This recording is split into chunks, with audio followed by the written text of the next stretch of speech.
शाम का वक्त था। वीरपुर गांव के चौराहे पर हमेशा की तरह लोग अपनी शक्तियों का दिखावा कर रहे थे। इस गांव के हर इंसान के पास कोई न कोई छोटी मोटी जादुई शक्ति थी, जिसका उन्हें सातवें आसमान का घमंड था। तभी वहां एक बेहद खूबसूरत लड़की आई। उसके चेहरे पर गजब का तेज था, लेकिन वह बिल्कुल शांत और साधारण दिख रही थी।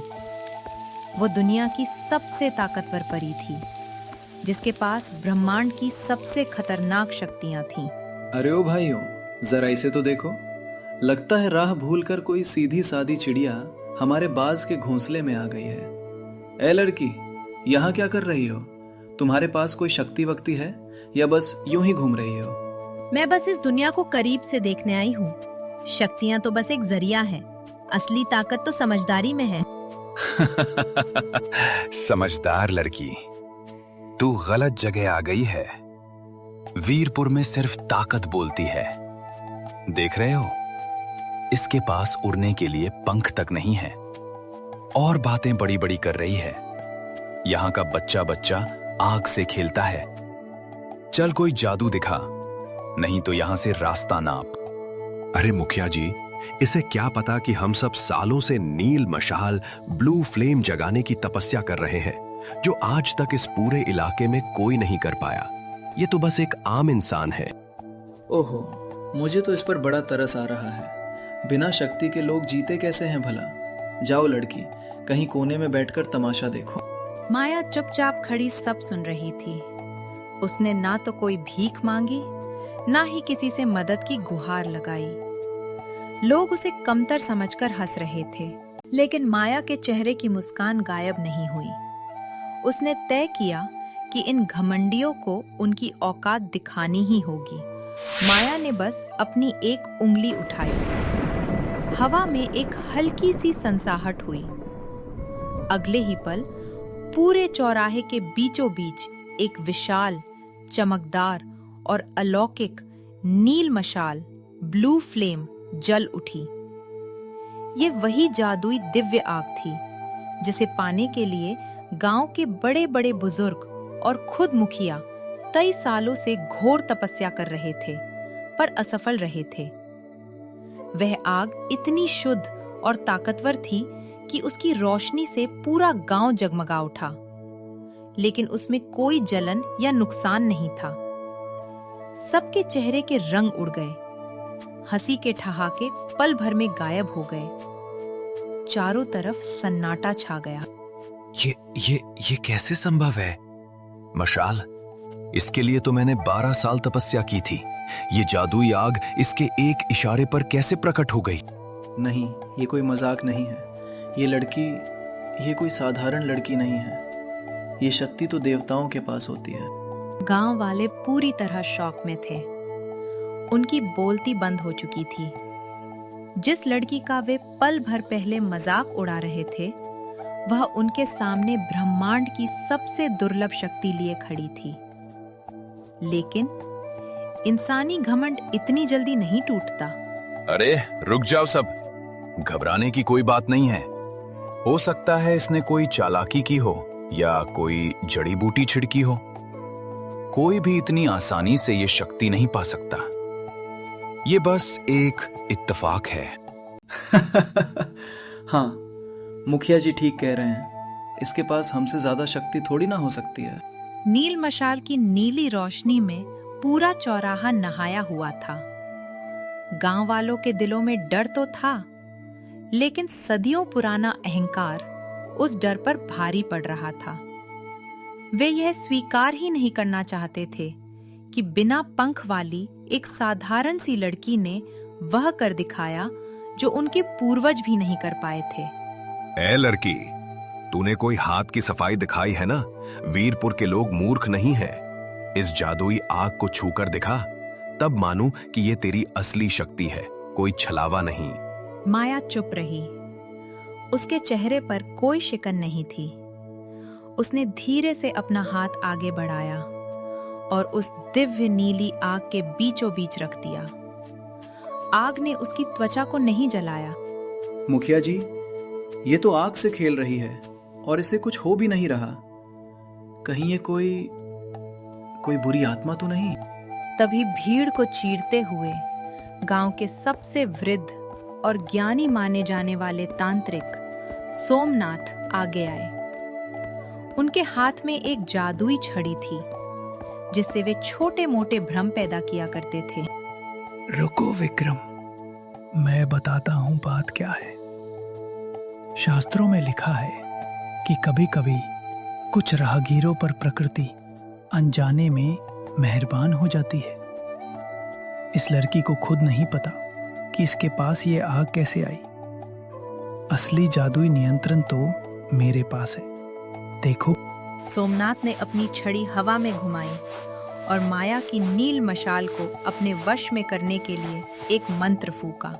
वे चाहते थे कि वह जादुई आग उनकी छड़ी में समा जाए ताकि उनका मान बढ़ सके। लेकिन जैसे ही उनका मंत्र माया की आग से टकराया, सोमनाथ की जादुई छड़ी कांच की तरह तड़क कर 2 टुकड़ों में टूट गई। ना तो कोई धमाका हुआ, ना ही कोई गर्जना हुई।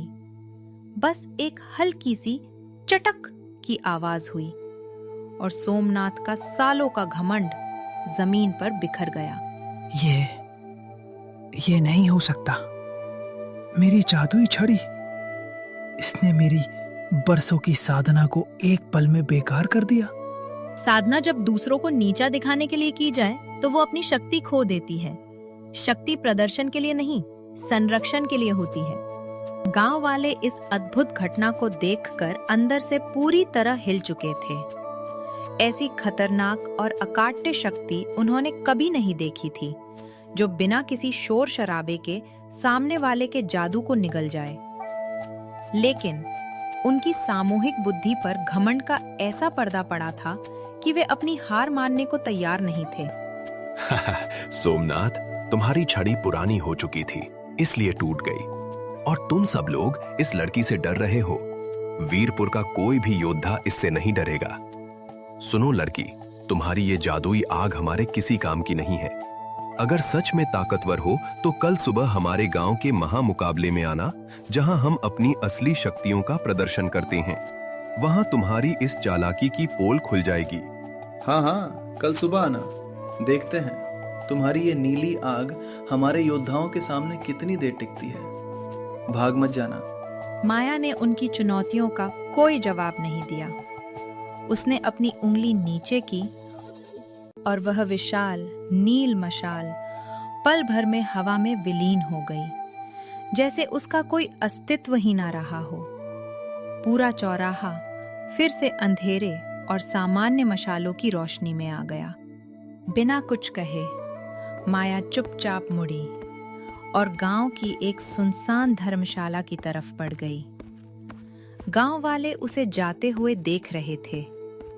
उनके दिलों में एक अनजाना खौफ बैठ चुका था, लेकिन उनका अहंकार उन्हें बार बार कह रहा था कि वे ही सबसे सर्वश्रेष्ठ हैं। उन्हें अंदाजा भी नहीं था कि वे ब्रह्मांड की सबसे खतरनाक और सर्वोच्च शक्ति को चुनौती दे रहे थे। सुबह होते ही वीरपुर गांव के अखाड़े में भारी भीड़ जमा हो गई। यह वही जगह थी जहां गांव के लोग अपनी शक्तियों का प्रदर्शन करते थे। मुखिया विक्रम एक ऊंचे मंच पर बैठा हुआ था। तभी भीड़ को चीरती हुई माया वहां पहुंची। बिना पंखों के साधारण वेशभूषा में वह इतनी खूबसूरत और शांत लग रही थी कि एक पल के लिए पूरा अखाड़ा उसे देखता रह गया।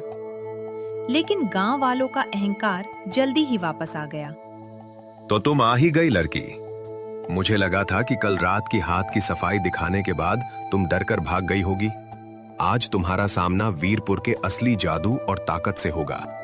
अरे मुखिया जी, इसे क्या पता कि असली मुकाबला क्या होता है। इसके चेहरे की हवाइयां तो अभी से उड़ी हुई हैं। है लड़की, अभी भी वक्त है, हार मान ले। माया चुपचाप अखाड़े के बीच में जाकर खड़ी हो गई। उसने राजू या मुखिया की बात का कोई जवाब नहीं दिया। तभी अखाड़े में गांव का सबसे बलवान और खतरनाक योद्धा वीरेंद्र उतरा। उसके पास ऐसी जादुई शक्ति थी कि वह अदृश्य हवा के भारी हथौड़े बना सकता था। लड़की, मैंने सुना है कि तूने कल रात कोई नीली आग जलाई थी, लेकिन आज तेरा पाला वीरेंद्र से पड़ा है। मैं अपनी जादुई अदृश्य शक्ति से बड़े बड़ों को घुटनों पर ला देता हूं। अपनी रक्षा के लिए जो जादू करना है कर ले, वरना बाद में मत रोना। माया ने केवल अपनी आंखें बंद की और एक गहरी सांस ली। उसने ना तो कोई हथियार उठाया और ना ही कोई मंत्र पढ़ा। अच्छा, तो इतना घमंड, तो फिर झेल मेरा वार। वीरेंद्र ने हवा में अपने हाथ घुमाए। अखाड़े की हवा अचानक भारी हो गई। उसने अपनी पूरी जादुई ताकत झोंककर हवा का एक अदृश्य प्रचंड महाहथौड़ा बनाया और माया की तरफ दे मारा। माया ने बस अपनी दाहिनी हथेली को हवा में थोड़ा सा ऊपर उठाया। वीरेंद्र का वह अदृश्य महाहथौड़ा माया की हथेली से टकराते ही शीशे की तरह बिखर गया। वीरेंद्र को एक ऐसा जादुई झटका लगा कि वह अखाड़े में कई फीट पीछे जाकर गिर पड़ा। उसके हाथ पैर सुन्न हो चुके थे। वह खड़ा होने की कोशिश कर रहा था, लेकिन उसकी सारी जादुई ऊर्जा गायब हो चुकी थी। पूरा अखाड़ा शौक में डूब गया। किसी को समझ नहीं आया कि बिना हिले डुले, बिना कोई विनाश किए, माया ने गांव के सबसे ताकतवर योद्धा को एक पल में कैसे बेअसर कर दिया। ये क्या था? इसने तो अपने हाथ से कोई जादू भी नहीं फेंका, फिर मेरी शक्ति उल्टी मुझ पर ही कैसे भारी पड़ गई? नहीं, ये नहीं हो सकता। वीरेंद्र वीरपुर का सबसे बड़ा योद्धा है। लड़की, तूने जरूर इसके पानी में कुछ मिलाया होगा या कोई तांत्रिक टोटका किया है। वीरपुर के योद्धा कभी इतनी आसानी से नहीं हार सकते। हाँ, मुखिया जी ठीक कह रहे हैं। ये कोई जादू नहीं है। वीरेंद्र भैया का पैर फिसल गया होगा। ये लड़की इतनी ताकतवर हो ही नहीं सकती। इसके पास तो पंख भी नहीं है। गांव वाले अंदर से बुरी तरह डर चुके थे। उसने अपने मुंह से एक शब्द भी नहीं निकाला कि वह कौन है या उसके पास कितनी खतरनाक शक्तियां हैं। वह बस उनकी मूर्खता और झूठी शान पर मन ही मन मुस्कुराई और शांति से अखाड़े से बाहर जाने लगी। अखाड़े की घटना के बाद पूरे वीरपुर गांव में खलबली मच गई थी। दोपहर के समय माया गांव के कुएं के पास से गुजर रही थी, जहां मुखिया विक्रम, राजू और गांव के मुख्य वैद्यराज आनंद खड़े थे। अरे मुखिया जी, कल रात और आज सुबह जो कुछ भी हुआ वो बस इस लड़की की कोई चालाकी थी।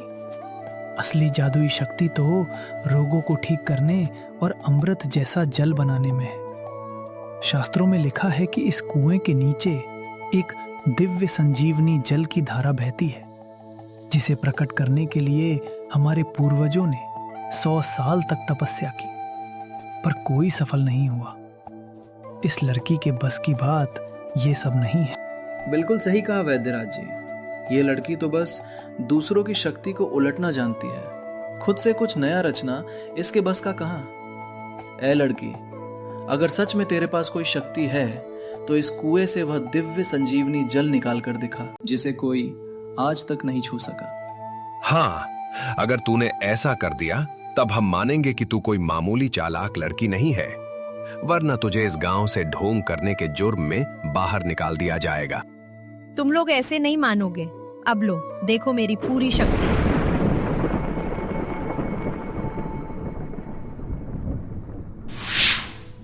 वो सच में एक दिव्या परी थी। हमने पहचान में उसको गलती कर दी। हमने अपने घमंड के चलते सबसे शक्तिशाली परी को नाराज कर दिया। अगर वो हमारे पास होती तो हमारा गांव सर्वश्रेष्ठ शक्तिशाली बन जाता और हमें हारने वाला कोई नहीं।